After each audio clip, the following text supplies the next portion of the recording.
까마득한 절벽 아래는 파도가 시커멓게 치고 있었습니다. 전날 봤던 바다는 몹시 평화롭고 아름답고 푸른 빛으로 반짝거렸는데 왜 지금 보는 바다는 저렇게 까맣고 무서운 걸까요? 집어삼킬 듯한 파도가 소름 끼치는 바다를 한참 보다가 제 뒤에 서 있는 아들을 바라봤습니다. 아들은 무덤덤한 얼굴로 저를 가만히 쳐다보고 있더라고요. 제가 이대로 뛰어내려 세상을 저버린다고 해도 눈물 한 방울 흘리지 않을 것 같은 얼굴이었어요. 가만히 눈을 감았습니다. 지난 몇십 년간의 세월이 정말 주마등처럼 차근차근 흘러가더라고요. 마치 영화 필름처럼 서서히 감겼던 저의 기억은 35년 전 눈이 많이 내리던 어느 날 새벽으로 저를 데려가 주었습니다. 참 춥고 외로운 새벽이었어요. 제 뱃속엔 쌍둥이 아들이 있었습니다. 처음에 임신 사실을 알았을 때도 솔직히 마냥 기뻐하지는 못했어요. 워낙 힘든 경제 상황에 대체 두 아이를 낳아서 잘 키울 수 있을지 그게 걱정이었거든요. 그래도 다정하고 책임감 있는 남편이 있어서 어떻게든 잘 살아낼 수 있을 거라는 생각에 아이 낳기를 결심을 했던 차였습니다. 저희는 둘 다 기댈 부모가 없었어요. 술과 도박에 찌든 양쪽 아버지, 가난에 찌든 양쪽 어머니, 그 둘을 피해 만날 도망가서 숨던 마을 어귀의 작은 빈집이 어렸을 때는 저희의 아지트였고 커서는 저희 둘의 밀실 공간이었거든요. 똑같은 성향의 부모와 가정 환경 속에서 오직 의지할 건 서로밖에 없었습니다. 자연스레 함께하며 도망갈 생각을 했고 19살이 되던 해 바로 실행을 했어요. 가난은 여전히 쫓아왔지만 적어도 고함과 비명, 폭력과 술이 없는 생활은 너무 행복했습니다. 함께 가정을 꾸려 행복하게 살자고 약속하며 가정을 꾸린 지 3년 되던 해 찾아온 생명이었어요. 마음껏 기뻐하지 못하는 엄마 마음을 알기라도 하는 듯 저는 쌍둥이를 임신하고도 입덧 한번 하지 않았습니다. 그렇게 순하게 막달까지 채우고 첫 진통에 양수가 터져 급하게 병원으로 향했죠. 그런데 참 하늘도 무심하시지. 서두르며 운전을 하던 남편 앞으로 갑자기 오토바이 하나가 뛰어들었고 남편은 본능적으로 저와 뱃속의 아이들을 보호하기 위해 핸들을 자기 방향으로 틀었습니다. 제가 눈을 떴을 때 두 아이는 제 옆에 있었지만 남편은 제 곁에 있지 않았어요. 이미 열흘이나 지난 후였습니다. 병원에서는 저조차 눈을 뜨지 않을까봐 전전긍긍했다고 하더라고요. 오토바이를 운전한 건 미성년자였습니다. 그 아이의 부모는 물어낼 돈도 합의해줄 돈도 없으니 그냥 아이를 감옥에 보내건 어떻게 하건 배째라는 식으로 나오더라고요. 괘씸했지만 싸울 힘이 없었습니다. 남편을 잃었고 제 몸은 다쳤고 아이들은 울부짖고 있었으니까요. 나중에 듣고 보니 출산이 임박한 저는 급하게 병원으로 옮겨져 아이를 낳을 수 있었지만 내장까지 심하게 다친 남편은 얼마 가지 않아 세상을 떠났다고 하더라고요. 졸지의 아이들은 고아가 되었고 저는 홀로 남겨졌습니다. 처음 몇 달은 그래도 아이들을 어떡하든 키워보려고 아등바등 애를 썼어요. 그런데 하나라면 어떻게 등에 지고서라도 일을 할 수 있었겠지만 둘은 정말 힘들더라고요. 점점 힘이 세지는 아들 둘을 저 혼자 감당하는 건 너무나 힘든 일이었습니다. 몇 날 며칠을 아이들을 붙들고 울고 울며 탈진할 때까지 울어 제꼈어요. 옆집에서 애들 우는 소리에 저 우는 소리까지 살 수가 없다고 문을 두들기며 고래고래 화를 낼 때까지 내장이 쏟아져라 울기만 했죠. 그렇게 울다 지친 저는 결국 해서는 안 될 결정을 내리고 말았습니다. 둘 중 조금 더 건강했던 아이를 보육원 문 앞에 두고 그대로 돌아 나온 거죠. 조금 약한 아이는 어쨌거나 제 손이 좀 더 필요할 것 같았고 그나마 건강한 아이라면 보육원에서 잘 키워줄 수 있지 않을까라는 생각 때문이었습니다. 그리고 그 쪽지에 제 이름과 아이 이름, 그리고 몇 년 안에 꼭 찾으러 오겠다는 메모까지 남겼어요. 그렇게 뒤도 돌아보지 않고 제 아이 중 하나를 놓고 돌아 나온 밤, 저는 차마 울지도 못했습니다. 눈물마저 제겐 사치인 것 같아서 울 수도 없더라고요. 아무것도 하고 싶지 않고 다 손 놓고 포기하고 싶은 시간들이었지만 그러기엔 남은 한 아이가 너무나 서럽게 저만 바라보고 있더군요. 그 아이를 굶길 수는 없었으니 더 악착같이 일을 했습니다. 그리고 없는 살림이지만 10,000원, 20,000원이 모여 10만 원이 되면 보육원에 익명으로 기부금을 보냈죠. 제가 보낸 기부금으로 제 아이가 과자라도 하나 더 먹고 옷이라도 한 벌 더 얻어 입길 바라는 마음으로 눈물과 함께 보내는 돈이었습니다. 그렇게 훌쩍 10년이 지나고 말았어요. 그 10년 동안 제 아이는 참 잘 커주었어요. 영민했고 똘똘했습니다. 그리고 어른스러웠어요. 제 앞에서 그렇게 자라는 아이를 볼 때마다 두고 온 또 다른 아이가 자꾸만 눈에 밟혔습니다. 아이가 10살 되었던 그 해에 죽이 되던 밥이 되던 나머지 한 아이도 데려와야겠다는 생각을 했어요.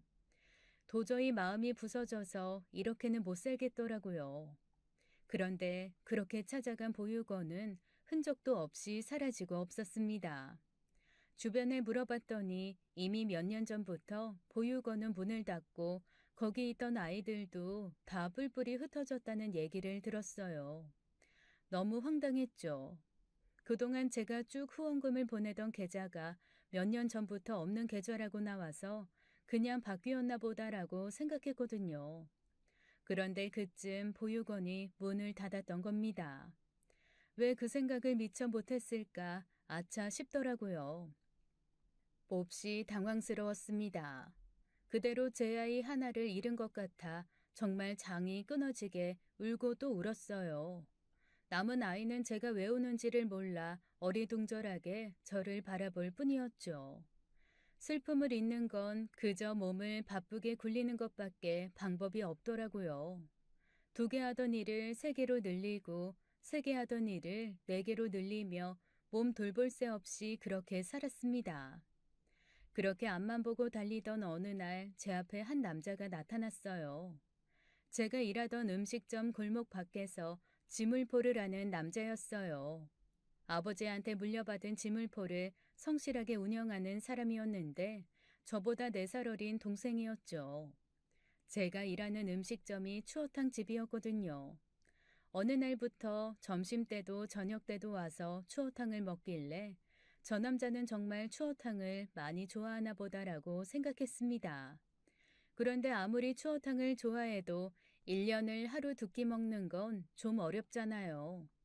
참 희한하다 싶어서 그제야 물어봤죠. 그런데 추어탕이 그렇게 좋아요? 아니요. 누나가 좋아해요. 손에 들고 있던 뚝배기를 떨어뜨릴 뻔 했을 정도로 놀랐습니다. 전혀 티를 내지 않았거든요. 그런데 그가 그러더라고요. 오며 가며 보면서 사실 혼자 좋아했어요. 그런데 영 곁을 안 주길래 언제 말을 걸어주려나.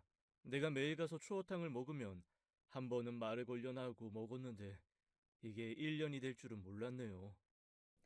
너무 황당해서 저는 전혀 마음이 없으니 앞으로 추어탕 안 먹으러 와도 된다고 그랬습니다. 아니 1년을 말 걸어주기를 기다리며 왔다는 것도 이상한데 이름도 모르는 사람한테 고백을 받는 건 더 이상하잖아요. 킹복구, 제 이름이요. 그렇게 1년이나 얼굴을 본 후에서야 전 남편의 이름을 알았습니다. 어쩐지 강아지 이름 같아서 자꾸 되뇌이게 되는 이름이었어요. 이름을 알게 되니 그 다음에는 그냥 자연스레 인사를 하게 되더라고요. 뭔가 스미듯이 스리슬쩍 아사무사하게 말이죠. 남편은 처음에는 누나 누나 하면서 따르더니 어느 순간 누나라는 말도 없이 조금씩 반말을 섞어 하기 시작했습니다. 저는 처음에 그가 좋아한다는 말을 했었다는 것도 있고 그냥 절 웃게 해주는 정말 복구 강아지 같은 사람으로 편하게 그를 대했어요. 그도 제게 별다른 관계를 요구하지는 않았고요. 요즘 애들 말로는 썸이라고 하나요? 애인인 것 같으면서도 그냥 누나 동생 같은 그런 관계로 1년 정도 더 보냈나? 어느 날 제게 너무나 진지하게 그러더라고요. 제 옆에 있고 싶다고 말입니다. 처음에 저는 펄쩍 뛰었어요. 저한테 10살 넘은 아들도 있고 다시 누군가를 사랑해서 가정을 꾸릴 만한 여유도 없다고 말이죠. 그랬더니 그가 이렇게 얘기하더라고요. 그냥 지금처럼 있어요. 내가 가서 내 가정 꾸리면 그냥 거기 아내라는 위치에 있기만 해줘요. 내가 더 많이 좋아하니까 뭐 하려 하지 말고 그냥 옆에만 있으면 되지 뭐. 굳이 뭐 하려고 하지 마요. 그런데 굳이 뭐 하지 말라고 하는 그 얘기가 어쩜 제 마음을 그렇게 쾅 울렸는지요. 저는 평생 뭔가를 더 해라, 뭔가를 더 해야 한다라는 채찍 같은 압박만 받고 살았는데 처음으로 저한테 뭘 더 할 필요 없다고 하는 사람이 나타난 겁니다.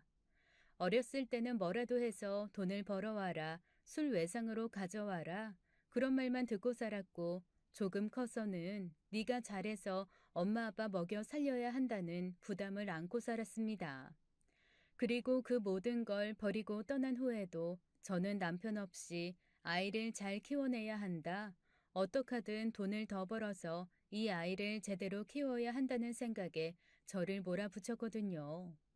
그래서 늘 여유가 없었고 쉬는 것도 사치였습니다. 뭐라도 하지 않으면 큰 죄를 짓는 것 같아서 식당에서 일을 하지 않을 때는 다른 일을 찾아서 하곤 했어요. 어느새 전 그 골목에서 잠 없는 여자, 일만 하는 여자, 독한 여자가 되어 있더군요. 시장에서는 50원, 100원에 목숨 거는 여자, 1원이라도 비싸면 안 사는 여자, 늘 할인 코너만 뒤지는 여자가 되어 있었죠. 하나도 부끄럽지 않고 제가 지쳤다는 것도 깨닫지 못했는데 그의 한마디에 장님이 눈을 뜨듯이 쿵 하고 제 마음을 치는 게 있었습니다. 저 몹시 지쳐 있었더라고요. 그냥 열심히 살고 싶지 않고 뭐든 하고 싶지 않은데 제 마음을 속이며 억지로 뭐라도 해야 한다는 생각을 하고 거기에 절 맞춰서 끌어왔던 것이 느껴졌습니다. 갑자기 눈물이 왈칵 쏟아졌어요. 그는 제 눈물이 허락이라고 생각했는지 저한테 깊은 입맞춤을 하더라고요. 제가 아무리 밀어내도 절 놓지 않았습니다. 내 진심에 감동해서 울었잖아. 그게 허락이야. 괜히 아닌 척 밀어내려고 하지 마. 난 결심했어. 당신이랑 살 거야. 내가 아빠 되어줄 거고 남편 되어줄 거야. 그러니까 아닌 척 하지 말라고. 그 박력에 반했는지 그날 이후 저는 한 번도 그가 저보다 어리다는 생각을 하지 못했어요. 그냥 늘 저보다 어른 같고 오빠 같은 든든함만 보여주었거든요. 그날부터 저희는 연인이 되었고 얼마 가지 않아 가족이 되었습니다. 가족이 된 지 1년 만에 예쁜 딸도 찾아왔고 2년 뒤엔 또 딸 하나가 더 저희에게 찾아왔어요. 남들이 봤을 땐 아들 하나 딸 둘 몹시 다복한 가정이었죠. 처음에는 좀 반대하셨던 시부모님도 첫째 딸 낳기 전에는 저희 사이 허락하셨고 정말 친손주처럼 제 아들을 물고 빨고 하며 예뻐해 주셨습니다. 돌아가시기 직전에도 당신 아들이 아닌 손자, 제 아들 손을 잡고 엄마 아빠 잘 부탁한다고 너무 사랑한다고 얘기해 주셨고요. 그 모습 하나만으로 제 마음속 은혜 갚아야 할 1순위는 저희 시부모님이 되었습니다. 이후로 제 1년 행사 중 가장 크게 중요하게 치르는 게 바로 시부모님 제사예요. 그거라도 제가 제대로 하지 않으면 마음의 빚을 도저히 갚을 수 없을 것 같아서 정말 제사상 하나만큼은 상다리가 부러지게 차려드립니다. 남들이 봤을 때는 삼남매의 다복한 가정, 시부모님 제사 성대하게 차리는 좋은 며느리, 아내와 자식밖에 모르는 가정적인 남편. 정말 모두가 부러워하는 집이었죠. 하지만 제 마음 한구석엔 늘 제 아들과 꼭 닮았을 또 다른 아이가 마음에 남아 있었습니다. 남편에게는 서로 마음을 나누고 사귀기 시작한 지 얼마 되지 않아서 큰아이가 쌍둥이라는 얘기를 했어요. 깜짝 놀라더라고요. 그러면 혹시 어디서 어떻게 살고 있는지 알아? 아니, 보육원도 없어진 지 너무 오래됐고, 동네 사람들도 이상하게 그 보육원 얘기는 잘 안 해줘. 내가 아이를 두고 와서 그렇다고 하면 그냥 좀 키워보지 왜 보육원에 뒀냐고 타박하기만 하고. 혹시 아이를 찾고 싶어? 당신한테는 면목 없지만 찾고 싶어. 너무 미안하고 이렇게 살면 나 죽어서도 사실 그 아이 볼 면목이 없을 것 같아. 만약에 어디서 학대받거나 힘들게 살고 있으면 어떡해?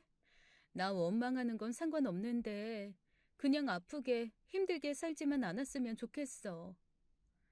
남편이 그 얘기를 듣고 물심양면 알아보고 사람 써서 알아보고 없는 살림에 정말 돈 많이 들여서 조사를 해줬습니다. 그러다가 마지막으로 제가 들은 얘기는 엄청 부잣집, 정말 떵떵거리고 사는 영국의 부잣집에 입양 갔다는 얘기였어요. 그런데 참 이상하죠. 부잣집으로 입양 갔다는 그 소리를 듣는 순간 제 마음의 추처럼 깊게 박혀있던 무언가가 쑥 사라지는 느낌이었습니다. 저는 늘 맛있는 걸 먹으면서도 혹시 그 아이가 밥을 굶고는 있지는 않을지, 배가 고파서 어딘가 쓰러져 누워있진 않을지, 그게 자꾸만 눈에 걸려 밤 넘기기가 까끌까끌했거든요. 아이들에게 좋은 옷을 사입힐 때도 이런 것도 못 입고 있으면 어떡하나, 더운 곳에서 덥게, 추운 곳에서 춥게 있으면 어떡하나라는 생각에 손끝이 저려오곤 했습니다. 그런데 넘볼 수 없을 만큼 부자인 집에 입양 갔다는 얘기를 듣는 순간 용서받을 수는 없지만 제가 한 모든 행동을 용서받는 느낌이었어요. 그거 정확해? 어디서 알아낸 거야? 아니, 그 보육원을 닫으면서 남아있던 애들 10명이 다 다른 보육원으로 옮겨갔는데 그중에 그 현중이 형제라는 친구는 없더라고. 이 현욱이? 그래서 혹시 그전 기록이 없는지 찾았거든. 그랬더니 거기에는 있어? 자세하게 남아있는 건 없었는데 여기 이거. 남편이 낡고 구겨진 종이 하나를 꺼내 놓았습니다. 거기에는 제가 마음속에 꾹꾹 담아놓았던 이름, 현욱이라는 이름이 남아 있었어요. 그리고 제 아들 현욱이의 이름을 비롯해서 몇몇 아이들의 이름이 적혀 있었습니다. 그리고 옆에 영국 부자, 프랑스 평범, 미국 일반 이런 식의 단어가 쓰여 있었어요. 제 아들 현욱이 옆에는 영국 부자라고 되어 있었고요. 그 종이를 보는 순간 마음속에 깊이 박혀있던 가시 하나가 톡 빠지는 것 같았습니다. 그날부터 저는 정말 미안하지만 그 아이를 어느 정도 마음속에서 내려놓고 잊을 수 있었습니다. 제 아이들은 참 고맙게도 누구나 부러워할 만한 좋은 자식들로 자라주었어요. 친아빠가 아님에도 불구하고 큰아이는 아빠를 정말 친아빠처럼 따르고 많이 사랑하고 의지해줬습니다. 물론 남편도 아이 셋 차등 없이 공평하고 자유롭게 잘 대해주었고요. 더 이상 바랄 게 없었어요. 큰아이는 외국계 회사를 다니는 번듯한 회사원으로 매번 승진 때마다 놓치지 않고 승진을 하는 능력 있는 사람으로 자랐고요. 큰딸은 혼자 그림 그리는 걸 열심히 하더니 별다른 지원 없이도 미대에 진학해 졸업했습니다. 지금은 집 근처에서 미술학원을 운영하고 있어요. 둘째 딸은 자기 아빠 따라 도배하는 걸 배우고는 얼마 전 도배사가 되었죠. 남편은 이렇게 힘든 일 뭐하러 하냐고 퉁박을 주면서도 딸이 자기보다 꼼꼼하고 감각 있어서 잘 나가는 도배사가 될 것 같다고 은근히 좋아하는 것 같았습니다.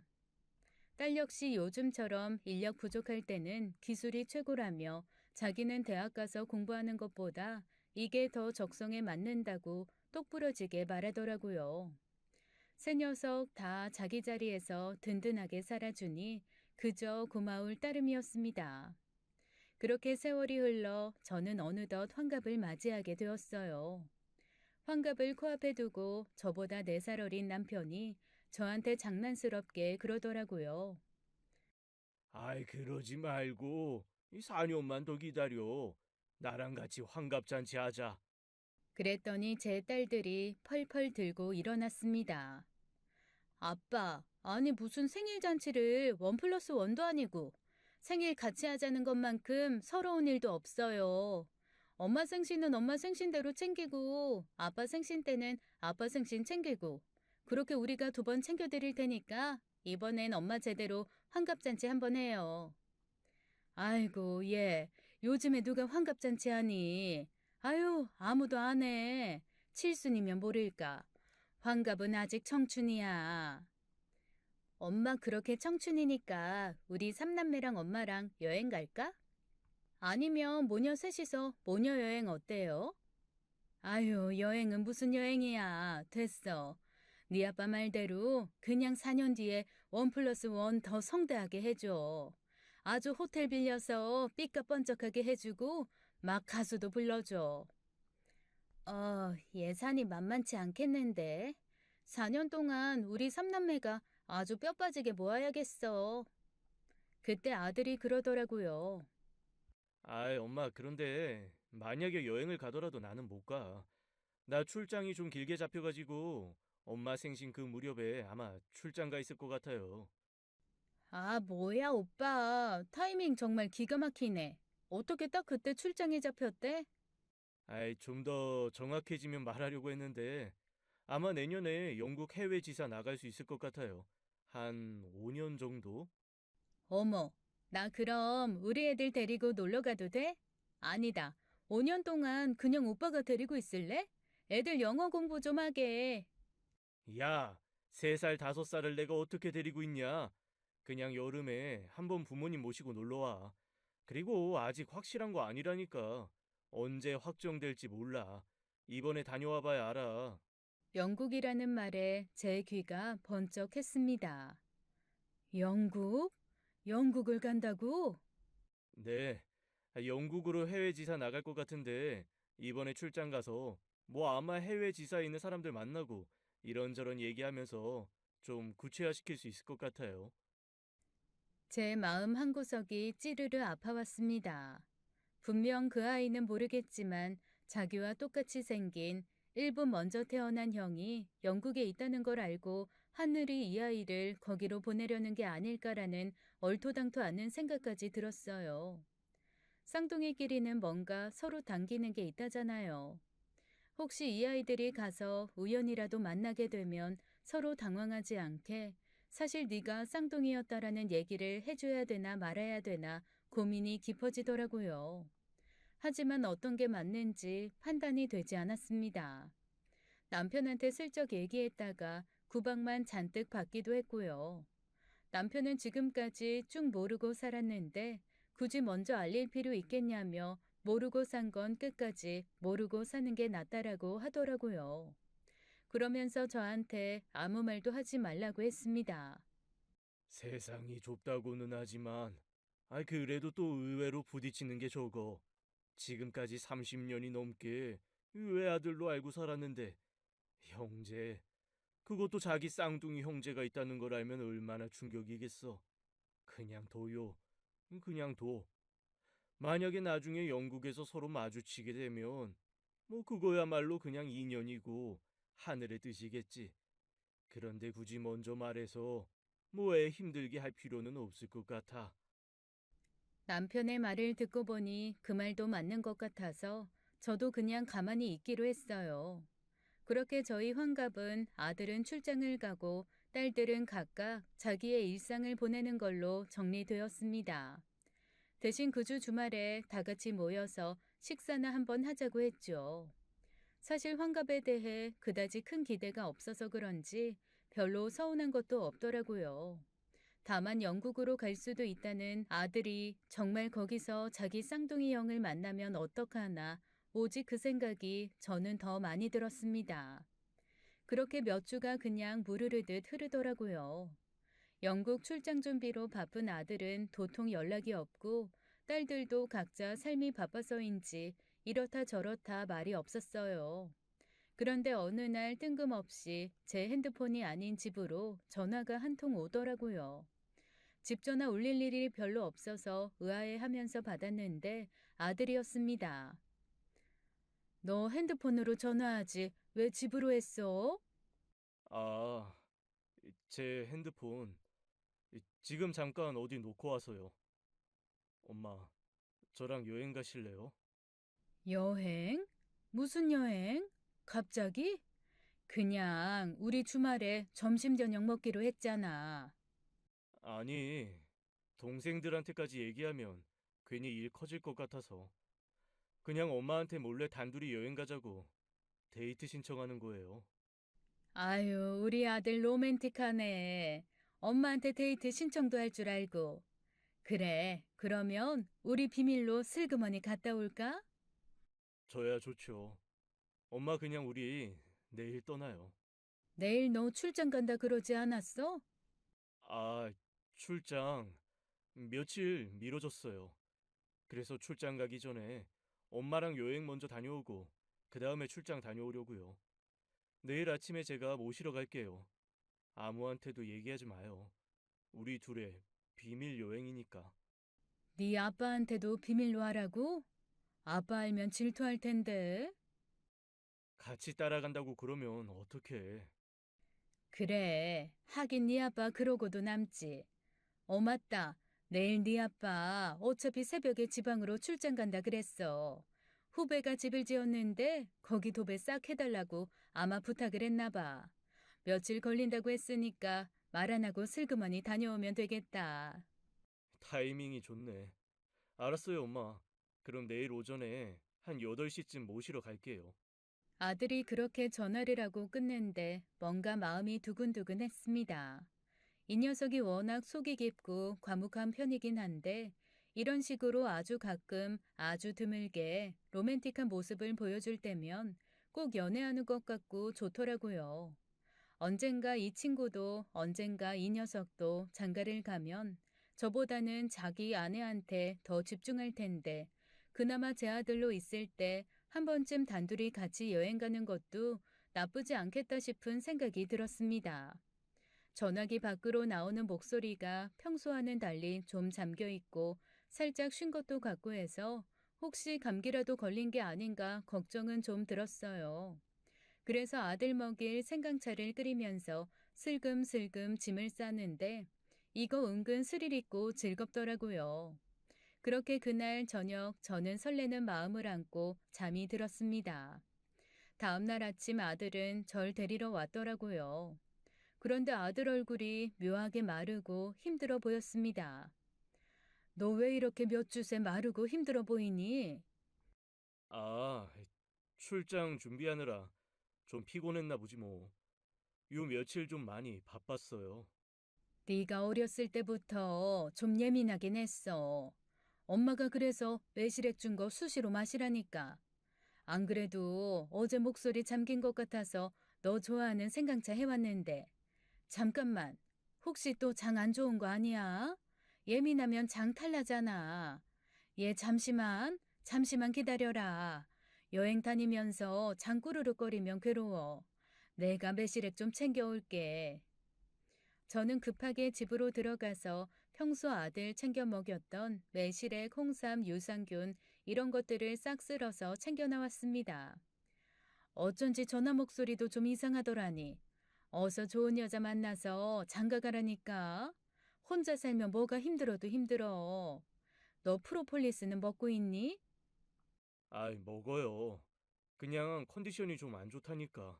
엄마는 괜히 또 비타민도 먹고 좋은 거 있는 대로 다 챙겨 먹고 있어. 그냥 좀 피곤한 걸 가지고. 으이그, 엄마 잔소리할 때가 좋은 거야. 너 엄마 없는 애들이 제일 서럽다. 이렇게 잔소리하고 구박해도 새끼 생각하는 건 엄마밖에 없어. 그렇구나. 그렇네. 새끼 생각하는 건 엄마밖에 없네. 정말로 그런데 엄마 없는 애들은 서러울까? 서럽지 그럼. 네가 익숙해져서 그렇지. 엄마만큼 조건 없이 절대적으로 자식 사랑하는 존재 없어 너. 부성애 하지만 아빠들이 사실 뭘 알아? 뱃속에서 10달을 발로 뻥뻥 차며 나랑 부대낀 존재인데 원래 모든 엄마는 자식을 위해 죽을 수도 있는 거야. 그게 엄마야. 그래요? 자식들을 위해 죽을 수도 있나? 당연하지. 그걸 이제 알았어? 어째 넌 하나밖에 없는 아들이 이렇게 엄마 마음을 모르니? 미안합니다. 하나밖에 없는 아들이 몰라봐서. 죄송합니다. 죄송해요. 그나저나 얼른 짐 정리하시고 쓸데없는 건 좀 뒤에 둬요. 어서 안전벨트 매어. 출발하게. 저는 아들의 차를 타고 설레는 마음으로 여행을 시작했습니다. 행선지를 물었더니 비밀이라고 하더라고요. 그냥 서프라이즈를 할 거라나요? 그러면서 바닷가 길을 쭉 내달리기 시작했습니다. 그런데 솔직히 말하면 제가 생각한 것만큼 여행이 편하고 행복하지는 않았어요. 어쩐지 아들은 다른데 정신이 팔린 것 같았고, 저는 뭔가 불편한 마음에 아들의 눈치를 계속 보게 되더라고요. 그리고 평소 아들이 좋아하는 해산물 위주의 식사를 자꾸만 권했는데, 아들은 입맛이 없다며 영 먹지도 않고 깨작거리기만 하더라고요. 오히려 저한테 그냥 엄마가 먹고 싶은 거 먹으라고 밥을 몇 술 뜨지도 않는 겁니다. 사실 여행은 맛있는 거 먹는 게 거의 반 이상이잖아요. 아들이 거의 아무것도 입에 대지 않으니 저도 입맛이 없더라고요. 결국 이틀째 되는 날 제가 아들한테 조금 속상하다는 듯이 그렇게 얘기했습니다. 아우, 얘, 근데 넌 왜 여행을 와서 먹지도 않고 어디 다른데 신경 팔린 애처럼 그러고 있니? 얼굴도 밝지가 않고.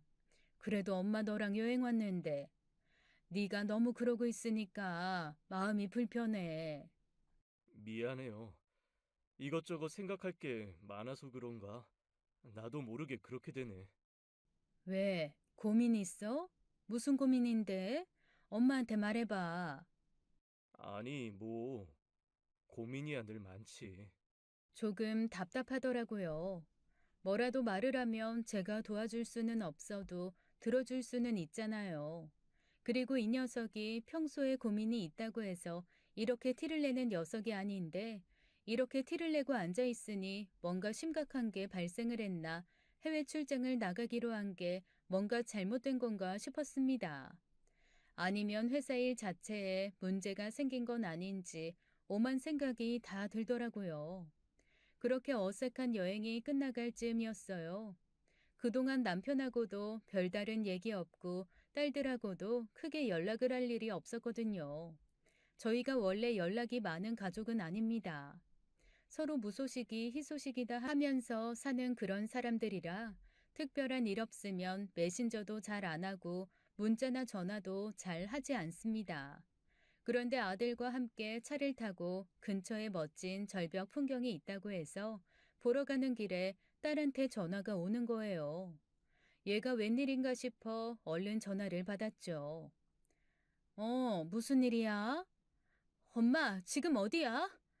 어? 나? 잠깐 밖에. 왜? 엄마, 지금 오빠랑 있지? 어? 그래. 근데 그걸 어떻게 알았니? 오빠가 얘기했어? 제가 흘낏 아들을 봤는데 아들의 얼굴이 딱딱하게 굳어 있더라고요. 순간 오만 생각이 다 들었습니다. 혹시 나랑 여행하는 게 뭔가 안 좋아서 딸한테 불만을 토로했나? 그래서 딸이 나한테 뭐라 한마디 하려고 전화를 한 건가? 저는 약간 긴장하며 계속 전화를 받았습니다. 그런데 딸이 그 다음에 한 말은 정말 충격적인 말이었어요.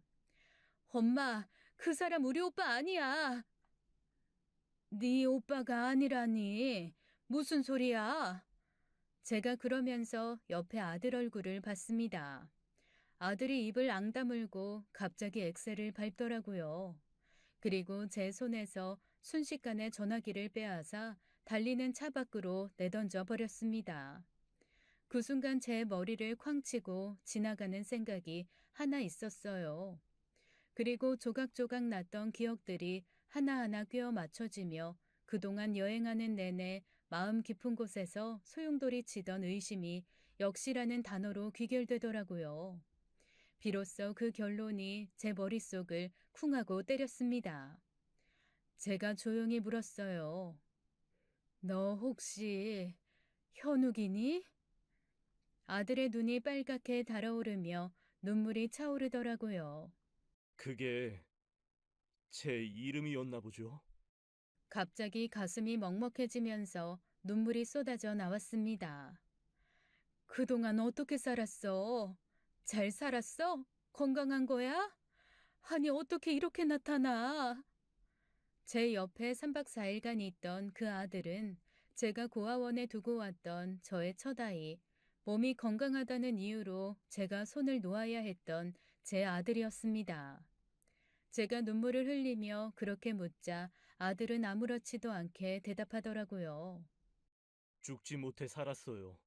매일매일 엄마를 원망하면서 왜 내가 아닌 다른 아이 손을 잡았을까 궁금해하면서. 너 영국에 있는 부잣집에 입양된 거 아니었어? 그러자 아들이 정말 허탈하다는 듯이 웃으며 저한테 그러더라고요. 영국 부잣집. 영국이 대체 어디 있는 나라인데요. 도박 중독 미친놈한테 끌려가서 앵벌이로 10년, 그 다음에는 도박판 뒤치다꺼리하는 양아치로 10년. 학교는 근처도 못 가봤는데 영국은 무슨 얼어 죽을 영국. 영국 부잣집 입양 보내놓고 발 뻗고 살았나 보죠? 참 편하네. 나는 부잣집에 입양 보냈으니 할 것 다 했다. 이건가? 갑자기 손발이 달달 떨려왔습니다. 뭐라도 잡지 않으면 기절할 것 같더라고요. 그게 무슨 소리야? 너 영국 부잣집으로 입양 갔다고. 정말 어마어마한 부잣집으로 입양 갔다고 했는데? 무슨 헛소리예요. 아니, 내가 봤어. 네 이름 옆에 영국 부자라고 써 있었어. 다른 애들은 다르게 써 있고. 아, 팔아 넘길 때 돈 좀 받으면 부자라고 써놓긴 하지. 영국, 프랑스, 미국, 스위스, 해외 입양 간 것처럼 해야 추적이 안 되니까. 머리가 띵해져 왔습니다. 그러니까 제가 보고 안심했던 그 자료는 제 아이를 비롯한 다른 아이들을 팔아넘기고 거짓으로 만든 자료였던 거죠. 그 자료를 믿고 지금껏 다리 뻗고 살았다는 사실 자체가 치욕스러웠습니다. 그딴 자료를 믿었다 이거지. 대체 누가 그 자료를 갖다 줬어요? 네 아빠가 알아봤는데 아빠? 나한테 아빠가 어딨어? 차 사고로 뒤진 그 남자 말하는 건가? 내가 얼굴도 못 본? 아니면 지금 나랑 똑같은 얼굴을 하고 있는 그 놈을 아들이라고 물고 빨고 사는 도배쟁이 그 남자를 말하는 건가? 그 둘 다 내 아빠는 아니지. 내 동생인지 형인지 그 자식 아빠겠지. 할 말이 없더라고요. 하지만 정말 저는 이 아이가 어떤 삶을 살아왔는지 알아야 했습니다. 그래서 또 이를 악물고 눈물을 꾹 참으며 물었어요. 그럼 대체 이때까지 어떻게 산 거야? 아들은 대답이 없었습니다. 그리고 한참을 침묵을 지키다가 저한테 그러더라고요. 보육원에서 7살 때까지 살았대요. 그리고 7살 무렵 한 남자가 보육원에 찾아와 아들을 데려갔다고 했습니다.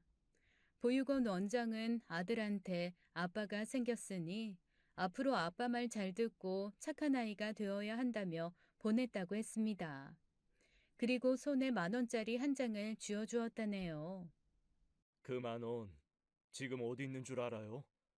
내 팬티 안에 있어. 그 10,000원이 말이야. 7살 나한테는 목숨줄이었거든.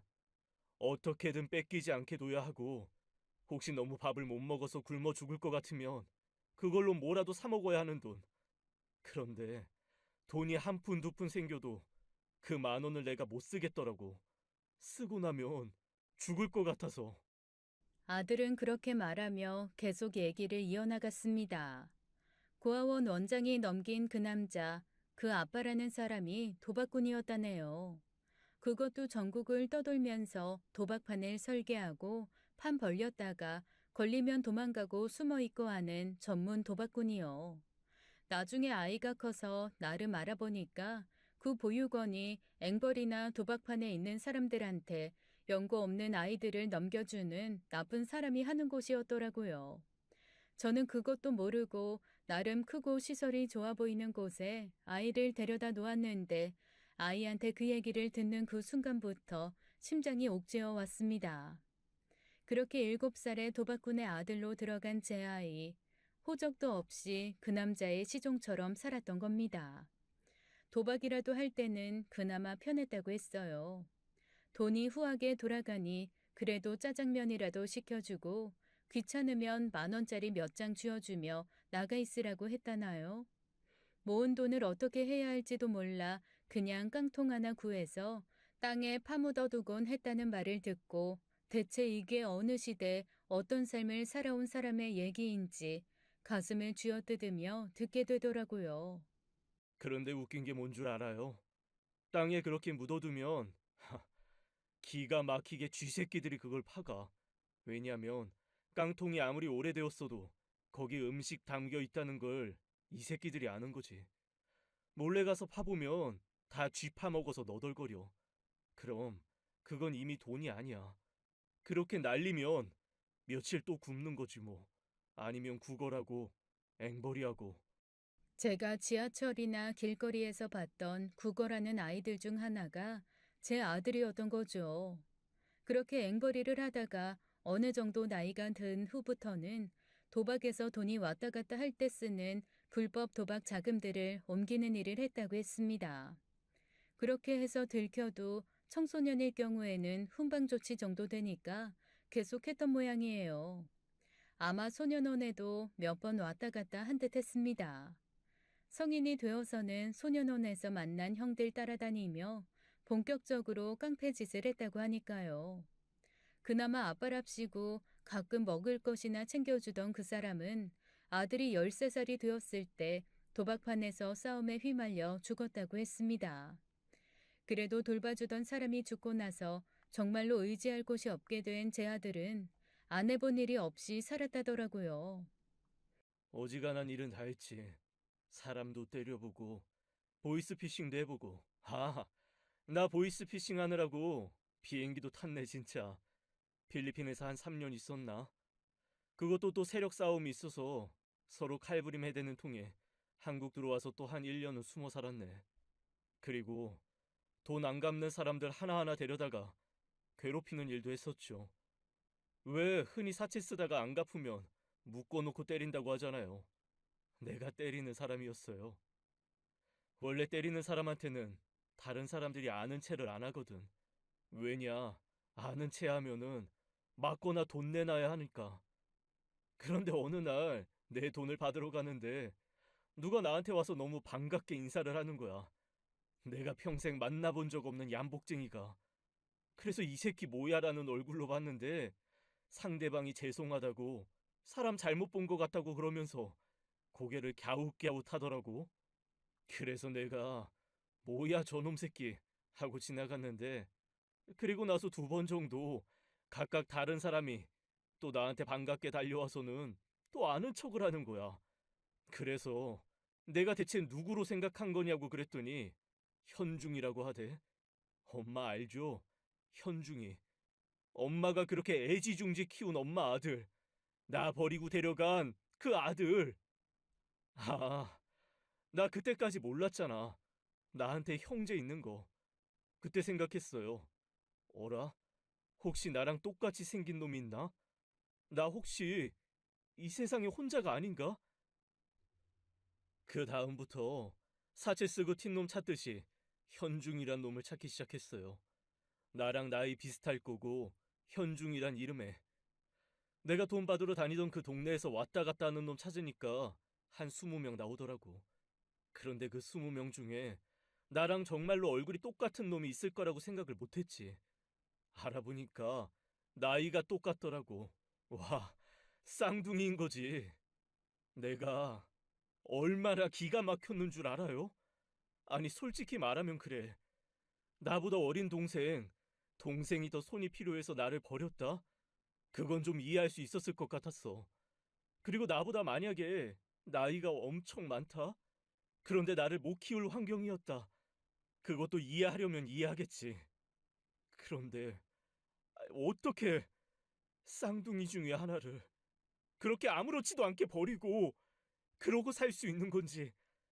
게다가 내 쌍둥이 형인지 동생인지 모를 그놈 엄청 괜찮은 회사 다니면서 잘 살대?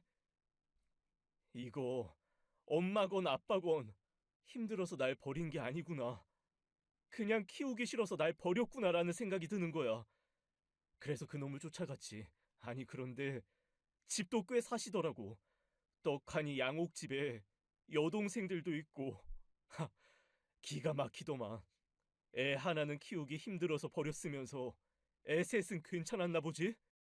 그게 아니라 내 얘기 좀 들어봐. 아니, 뭐 들을 거 있어? 어차피 결과는 이거잖아. 애 셋은 다 번듯하게 키워놓고 나는 갖다 버리고. 그래서 나는 양아치 같은 깡패 새끼들 손에 죽지 못해. 간신히 생명 연명하듯 살아남았고 나머지 애들은 교육 잘 받고 살았고 그게 전부 아닌가? 내가 무슨 말을 하건 이해 안 되겠지만 지금 남편은 재혼한 남편이고 딸들은 그 사람 아이야. 내가 너희를 낳았을 땐 정말 둘 다 키우기가 너무 어려운. 아, 그럼 둘 다 버리던가.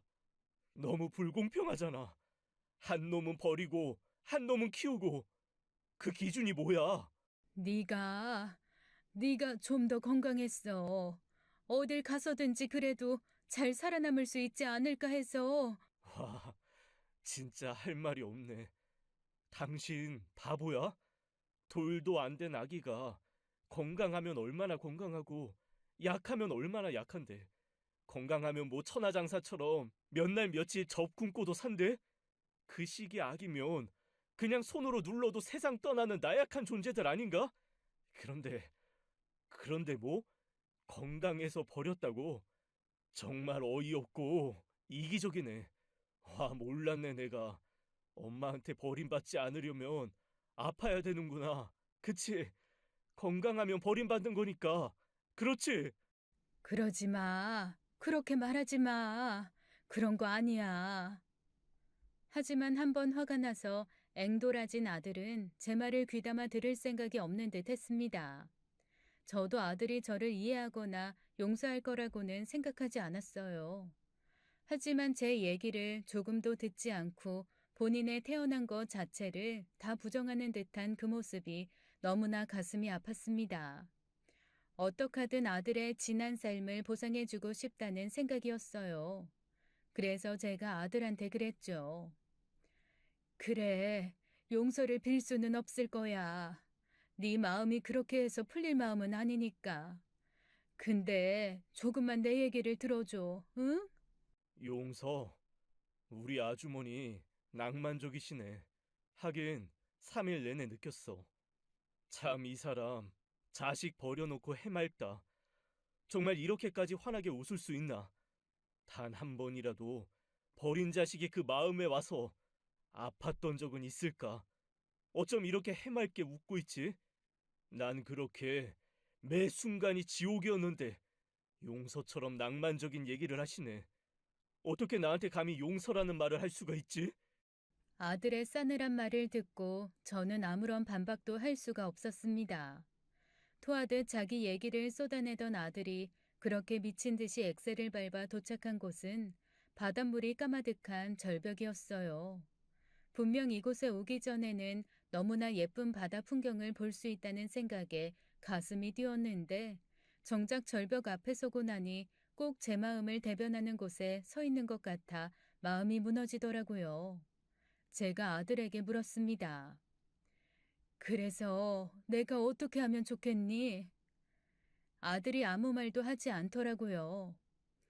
네가 믿을지 안 믿을지 모르겠지만 난 널 한순간도 잊은 적이 없어. 어떻게 그렇게 웃을 수 있냐고 했지? 난 네가 정말로 영국의 아주 부잣집 도련님으로 살고 있다 생각했거든. 그렇게 들었으니까 그렇게 믿었지. 그래서 웃을 수 있었어. 내가 먹는 이런 것 따위 서민 음식이라 안 먹고 더 고급스러운 거 먹으며 살겠지. 내가 보는 이런 풍경은 너무 시시해서 거들떠도 안 보겠지. 그런 생각하니까 웃을 수 있었던 거야. 네가 그렇게 살고 있다는 걸 알았으면 나는 내 모든 걸 팔고 내 목숨을 바쳐서라도 널 찾았을 거야. 진심이야. 그리고 조용히 절벽 앞으로 다가갔습니다. 그 앞에서 두 눈을 꼭 감았죠. 주마등처럼 지난 세월이 흐르고 만약에 여기서 제가 뛰어내려 아들이 지난 세월을 보상받는 것 같은 느낌을 가질 수 있다면 저는 충분히 뛰어내릴 수 있었습니다. 남은 아이들에겐 다정한 아빠도 있고 지난 세월 동안 저는 그 아이들에게 정말 아낌없이 사랑과 정성을 다했으니까요. 지금 이 순간만큼은 여기 남아있는 제 불쌍한 아이에게 할애할 수 있을 것 같은 생각이었거든요. 정말 미안해. 근데 이게 진짜 네가 원하는 거면 나는 미련 없이 할 수 있어. 그렇게 제가 한 발 절벽으로 발을 내딛는 순간 뒤에서 그렇게나 듣고 싶었던 한마디가 들려왔습니다. 엄마! 그 소리를 듣고 저는 그만 털썩 주저앉고 말았어요. 엄마! 하지 마. 아이가 달려와 뒤에서 저를 끌어안고 펑펑 울더라고요. 너무 원망했어. 왜 똑같은 얼굴인데 한날 한시에 태어난 자식인데 내가 아니라 걔를 택했을까? 왜 나는 저런 삶을 누려보지도 가지지도 못하고 살아야만 했을까라는 생각에 너무너무 힘들었어. 그래서 어떡하든 모두에게 복수하고 싶었어. 그런데 엄마랑 지난 며칠 같이 지내면서 엄마가 내가 미워서 혹은 일부러 나를 버린 게 아니라는 생각은 했어. 하지만 그 마음을 인정하고 나면 내 지난 시간이 너무 불쌍하잖아. 나 대체 뭘 목표로 가지고 살아야 해. 그래서 그냥 미워하고 싶었어요. 그래도 엄마도 정말 어쩔 수 없었구나. 너무 힘들었구나 하는 건 느낄 수 있었어. 결정적으로 엄마는 한 번도 나를 잊은 적이 없구나 하는 게 느껴졌어. 그러니까 저는 아이를 붙잡고 한참을 울었습니다. 그리고 정말 처음으로 잃어버린, 아니 제가 손을 놓아버린 그 아이의 손을 붙잡고 한참 걸었죠. 아들의 전화를 빌려 딸에게 전화를 걸었습니다. 저랑 전화를 하다가 그렇게 끝난 후 딸은 남편에게 동생까지 동원해서 경찰에 연락하고 난리가 났더라고요. 집에 가서 일단 다 얘기할게. 나 아무렇지도 않고 얘도 내 아들이고 네 오빠야. 엄마 무사해. 아무렇지도 않아. 그런데 넌 어떻게 알았어?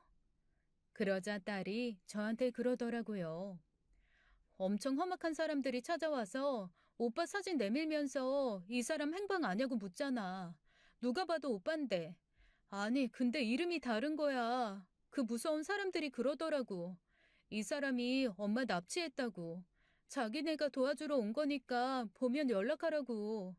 그래서 이게 뭔 일인가 해서 영국에 있는 오빠한테 연락했더니 오빠는 영국에 있대고. 근데 아빠가 와서는 아니 오빠가 쌍둥이라 하고 엄마 나 진짜 너무 뭐가 혼란스러워. 어쨌거나 엄마 안전한 거지? 그래 괜찮아. 미안해. 내가 미리 말을 했어야 했는데. 급작스레 찾아온 무서운 사람들 때문에 애들이 경찰에 신고하고 난리가 났었던 거였습니다. 알고 보니 아들아이가 손 털고 나온 범죄 조직에서 제 아들을 찾고 있었던 거였더라고요. 원래 조폭들이 그래요.